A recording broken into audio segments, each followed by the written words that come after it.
Trauma is a very serious topic that is just now becoming something we really speak freely about. Trauma impacts a lot of people and often brings things like shame, guilt, no feelings at all, and it can be really tricky to deal with on your own. My suggestion is always to reach out to a certified clinical trauma professional to help you process the event, cope with what happened, and move on so you can get a better understanding of the trauma that took place and how to live dealing with the fact that something terrible did happen to you. Keep in mind, when trauma takes place, something is happening cognitively to you.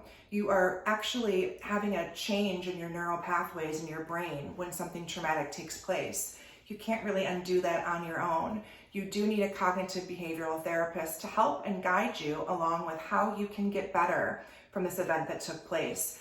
It's not easy to do, and I do hope that you reach out for services if you have experienced something traumatic. Sometimes you may not feel like you're really affected by it, and that's the body's way of saying, I don't want to talk about it, it's too painful. It doesn't mean that you're over the incident that took place. If you need help finding a certified clinical trauma professional, you can always reach out to your primary care provider, and we're here to help. So I do hope you reach out for services.